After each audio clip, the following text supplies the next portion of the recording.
So, your partner cheated on you. You feel lost, upset, and don't know what to do. Forgive? Take revenge? Or forget and move on with your life?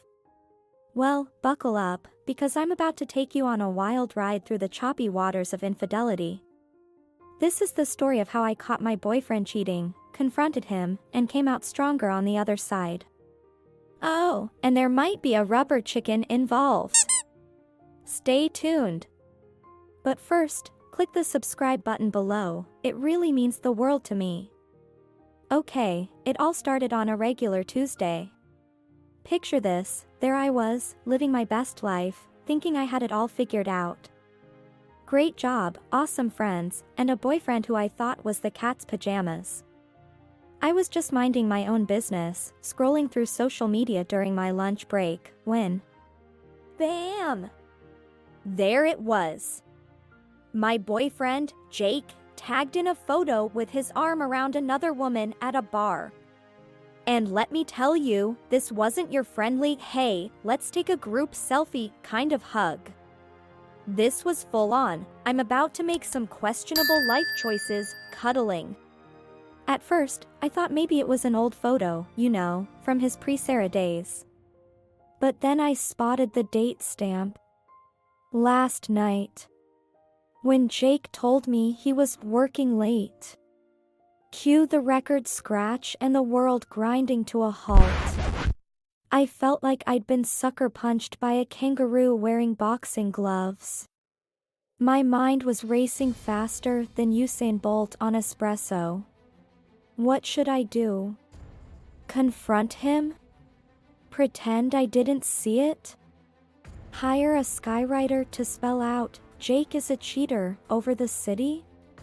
But then, I remembered something my grandma always used to say. When life gives you lemons, squeeze them in the eyes of your enemies. Okay, maybe grandma was a little intense, but she had a point. It was time to take action. I knew I had to face this head on. No more hiding, no more doubting myself. It was time to channel my inner warrior princess and confront Jake. So there I was, standing outside Jake's apartment door, heart pounding like a drum solo at a rock concert. I knocked, and Jake opened the door, looking surprised to see me. I hit him with the classic, oh, just in the neighborhood line, and then dropped the bomb about his late night at work.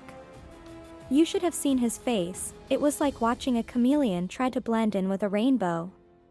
When I showed him the photo, he went through all the stages of getting caught, denial, stammering, and finally, the classic, it's not what it looks like, defense.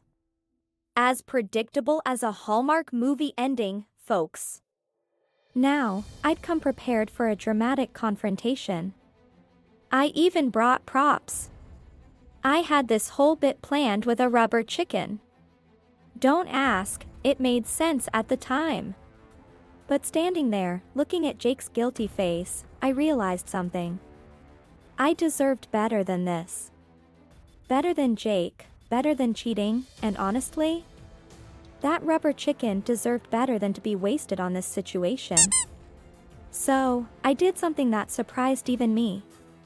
I said goodbye. I walked away from that relationship with my head held high and my dignity intact. Well, as much dignity as one can have while holding a rubber chicken.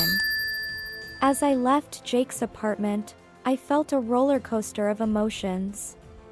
Sadness, anger, relief, and an inexplicable urge to squeeze my rubber chicken. I'd love to tell you that I immediately felt empowered and ready to take on the world. But the truth is, it hurt. A lot. I felt lost, betrayed, and wondered if I'd ever be able to trust anyone again. I went through all the classic stages of a breakup. The why me phase, the I'm never dating again phase, and of course, the I'm going to cut my own bangs phase. Pro tip, never cut your own bangs during an emotional crisis. But you know what? As time passed, I started to realize something important. This wasn't the end of my story. It was just the end of a chapter. I decided it was time to focus on myself. To rediscover who I was without Jake.